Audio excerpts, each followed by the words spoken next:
we will have another severe financial crisis sometime, 30 years, 50 years, I don't know when. When we do, I want them to have usable tools. If we've made them so difficult that they'll have to do something else, then we'll be back like in this crisis. Something ad hoc like the TARP will have to be done because this thing won't truly be usable. This is At Brookings, a weekly in-depth look at the issues behind the news. This week, financial regulatory reform.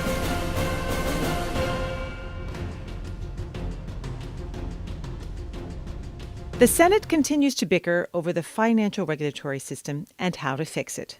Although most lawmakers agree that changes are needed to protect the interests of the American people and to stave off another devastating fiscal crisis, Democrats and Republicans don't see eye to eye on how to get the job done. Economic Studies Fellow Douglas Elliott explains that reform is an imperative, that the public wants it, and that the legislation has to be tempered. Doug, it seems that some sort of regulation is absolutely necessary. So what's the issue here? There's general agreement that banks need to have more capital. The idea being this is sort of the extra kitty of funds that they keep in case they run into problems. And related to that, that they need to have greater liquidity, meaning that they have more literally cash on hand or things they can easily convert into cash without taking a loss. What we also need is often technically referred to as an enhanced resolution mechanism. What this means is when a bank becomes troubled, we can resolve it. We have laws. The FDIC can move in and have quite strong authority to do something. But some of the major financial institutions we care about aren't banks. In the last crisis, Bear Stearns, Lehman, AIG, they weren't banks, and so federal authorities had much less control over them or ability to deal with them. So we need better tools. The question is how you do that, and the Republicans have been concerned that giving the federal regulators powers like the FDIC has over banks will make it too easy to do bailouts. And so the compromise that's already been put into the bill is to make it a very unusual thing to use that enhanced resolution authority and to put a lot of limits on it. So what are the biggest bones of contention? What are the areas of agreement between Democrats and Republicans on the Hill? When you get into areas like how best to protect the consumers, there's a lot of differences. Basically, the Democrats are looking, by and large, to have a new agency that would focus just on consumer protection and that would be as independent as possible.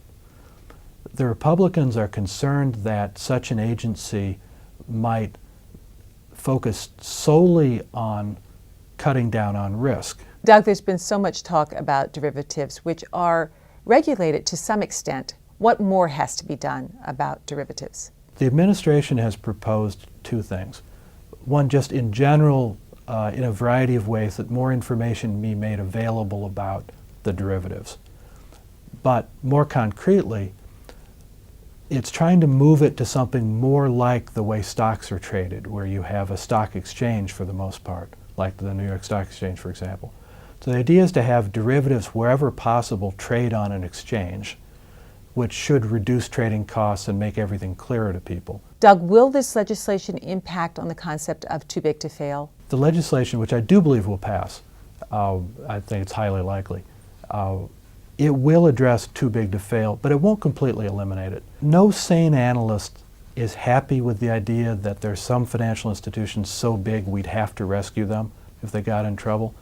But the problem is all the ways that could completely eliminate the problem, which essentially involve making them so small you don't care anymore, have real economic costs that I think considerably outweigh the benefits. So no, this won't eliminate too big to fail. What it'll do is it'll make those institutions significantly safer. Doug, President Obama has taken a far more hands-on approach to regulatory reform legislation versus healthcare, his other big piece of legislation.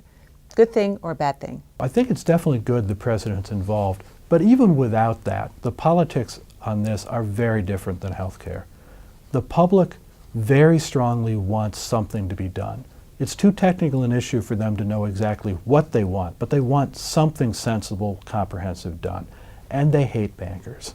They hate bankers with a passion. So there's a villain directly attached to the opposition to the bill. So it's a dangerous thing for the Republicans or anyone else to line up against the bill, because they can be easily portrayed as being for the bankers, which is politically death right now. So the policy differences aren't nearly as big as with health care, and the politics are giving it a very strong tailwind that's pushing it along. Doug, thank you so much for your time here today. Thank you, Gigi. And thank you for joining us today. We'll see you again here next week. I'm Gigi Hinton. At Brookings is produced by the Brookings Institution. To learn more about the issues discussed on At Brookings, visit our website at brookings.edu.